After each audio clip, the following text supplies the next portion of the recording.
Une sonorité à tomber par terre. Des lignes qui ne peuvent pas vous laisser indifférent et une envie folle d'en reprendre le volant.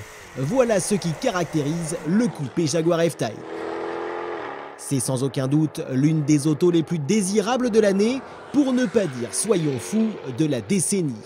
Un modèle sans commune mesure sur le marché, tant il réunit des caractéristiques qui lui sont propres. Visuellement tout d'abord, on retrouve sans surprise les gimmicks qui font la force du Roadster. Porte-à-faux avant très court, long capot nervuré avec prise d'air, large calandre effilé, regard tendu, branchie verticale façon requin, tout y est sans exception. C'est à croire que Jaguar s'est uniquement contenté de poser un toit. Oui, mais poser un toit à la manière d'un artisan du luxe, avec talent et subtilité.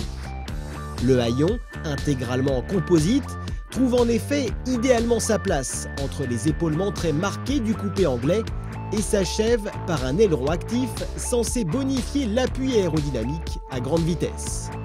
Une intégration si harmonieuse qu'on en viendrait presque à se demander si le coupé n'existait pas avant le Roadster.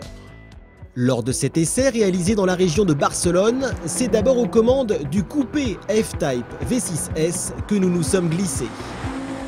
Les premières accélérations sont impressionnantes et malgré plus de 1,6 tonne sur la balance, le coupé F-Type enchaîne les virages sans sourciller.